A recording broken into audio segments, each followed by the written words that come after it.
Hey guys, SoCal Val here. You are listening to the Hitting the Turnbuckle podcast.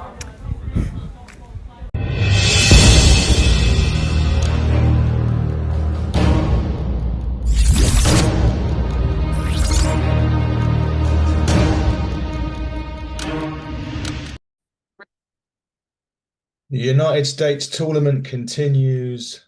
The new head of the table comes to the fruition, and the tribal chief returns. Yes, that was Smackdown this week on the Hitting the Turnbuckle channel with me, your host, Adam Cousins.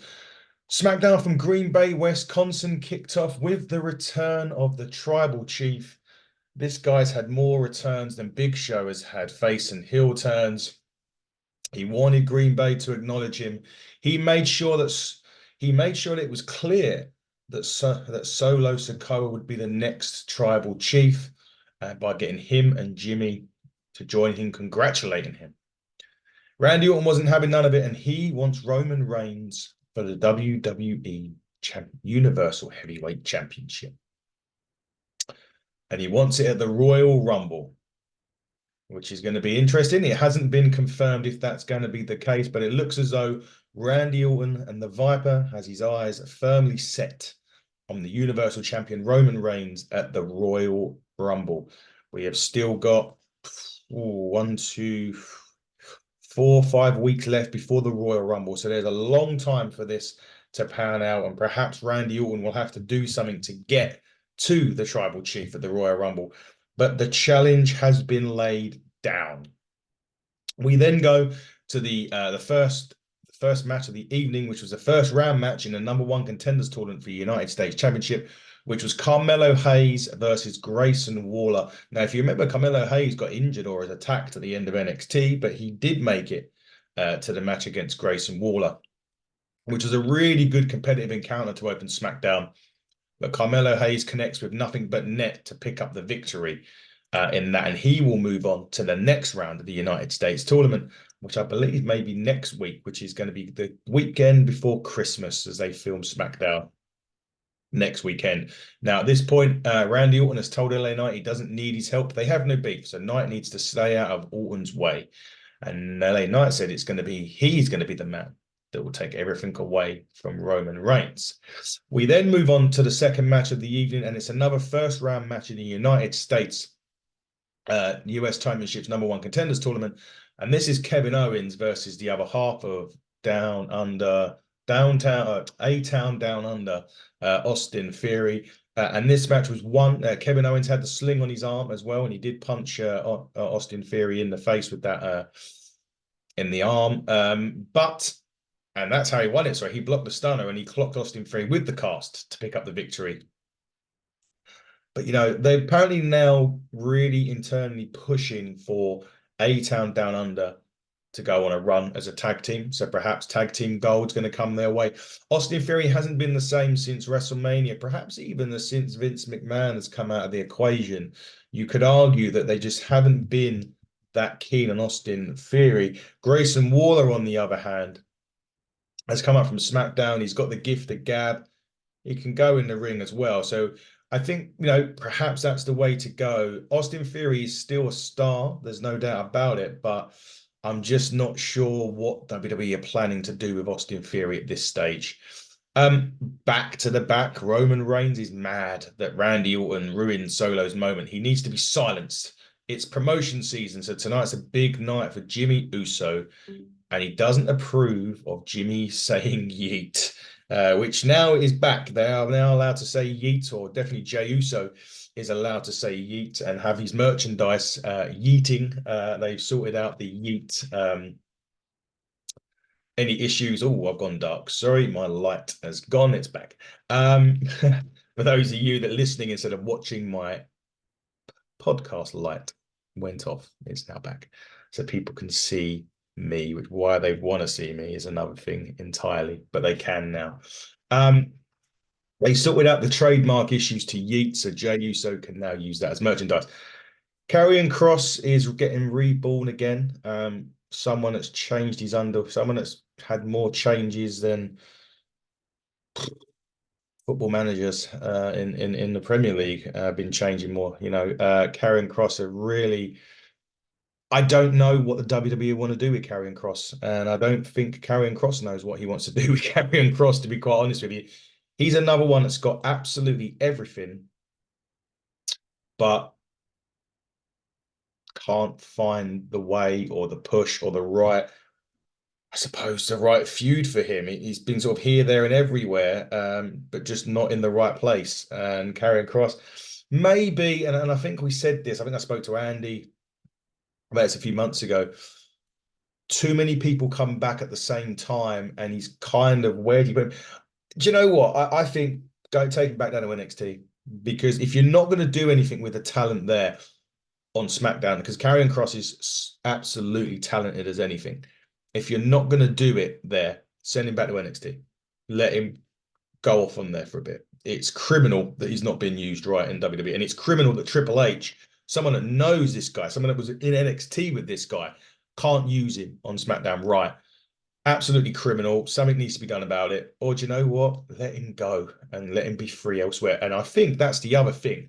The WWE know how good this guy is, and it would be a big mistake letting him go elsewhere. So we'll see with Karrion Kross, but being reborn again, we'll see what happens with it. I've got no confidence in the WWE to book Karrion Kross right. I've got confidence in Karrion Kross as a wrestler, Karrion Kross as a character, and him and Scarlett and everything else. That I've got confidence in. I've got absolutely zero confidence that WWE know what to do with it, which is a real shame.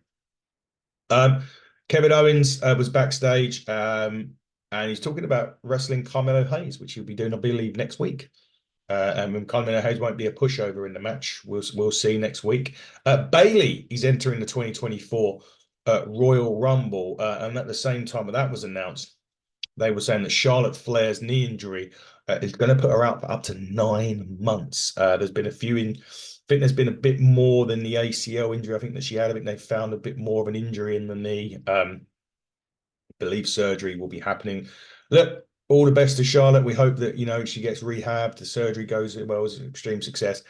Despite what you think of her, I know I'm not her biggest fan personally, but we don't like to see anyone get injured. So all the best to Charlotte, and we wish her well. As SmackDown rolls on with the Kabuki Warriors, which is Kairi Sane and Asuka, with Dakota Kai, we're taking on Mia Yim and Selena Vega. It was okay. It was okay for what it was. Obviously, the Kabuki Warriors picked up the win with the insane elbow, the roundhouse kick, insane elbow combo from Asuka and Kairi Sane. Kabuki Warriors roll on. It was nice that it was two different people, because obviously it's always been Bianca, it's always been Charlotte, me, we have a person, I can't remember, but it's always been the same people. So it was nice that it was different people for a change. It changed it up a little bit. It just still feels stale on SmackDown with the women's division right now. But Kabuki Warriors could win, and they'll go on, obviously, up to the Royal Rumble. See what happens there. Jimmy feels like he's getting set up tonight in his match. He's asked Solo if Solo would let him know if something was up, and Solo says he's his brother, basically implying that nothing will happen. Bobby Lashley was backstage with the Street Profits, the heels that can't get over as heels because they keep getting cheered everywhere they go. And they were running down the competitors in United States tournament, especially Escobar, who he fights next week. Next week on SmackDown as well, Dragon Lee will put his NXT North American Championship on the line, newly crowned, against Butch on a Holiday Havoc match, pitting Damage Control versus Bianca, Shotzi, Mia Yim, and Zelina. This is what I mean. This is exactly what I was just saying about the women's division on SmackDown being too much the same. Next week's show, we're going to be revisiting all these old feuds again that have been going on and on and on. And it really, I'm sorry to swear, but it fucking infuriates me. We're seeing the same shit every week. And the bloodline stuff is fine because of the way it's presented, the way it comes through. It just hits differently. With this shit that they put on with the women's division, it is just so annoying. And yeah, I just want it to end pretty much. Not the women's division end, let me get it right, but this whole stuff that they've been doing, the whole stuff with the same people over and over again. Santos Escobar was talking about his match with Bobby Lashley next week and about he will take away what he gave Logan Paul and become the new United States champion. Main event time on SmackDown, Randy Orton versus Jimmy Uso was a great main event.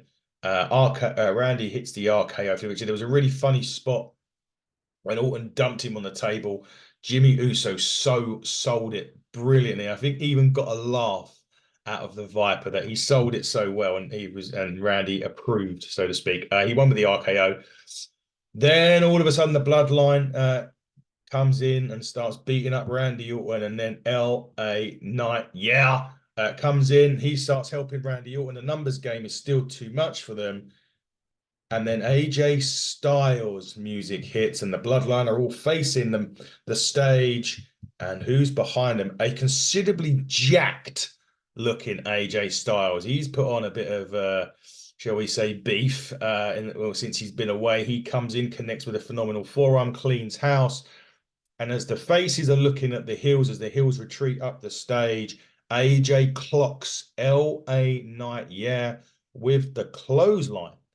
As SmackDown goes off the air with Orton looking really inquisitively at AJ Styles as to why he's done that to LA Knight. So a nice, interesting end to SmackDown. And that's where SmackDown does it well and WWE does things well.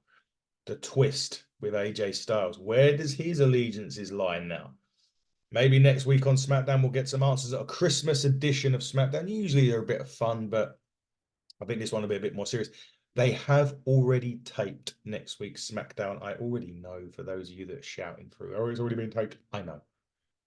I've read what's happened next week, but I'm going to review it next week. So we'll leave it there for now. Guys, this has been the SmackDown Review Show. We'll be back later on with Collision, with Rampage. Ask Eric Bischoff anything next week. We're here with big, strong Mims as well from the NWA. We've got the review shows dropping next week. Shout out to Sacrifice Pro Wrestling. Apologies, I couldn't be there today. Still recovering from a chest infection. And I think with Christmas being right around the corner, I'm better to do this in front of a camera instead of being there with the guys. But good luck to those guys. And now, but the big sponsor next week, we are announcing our fourth sponsorship.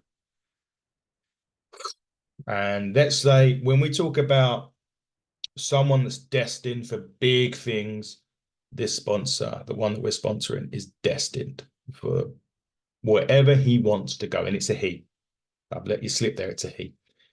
But guys, this has been the SmackDown Review and the Hitting the Turnbuckle podcast. I have been your host, Adam Cousins. Until we're back with AEW Collision and Rampage, everybody, buckle down and stay safe.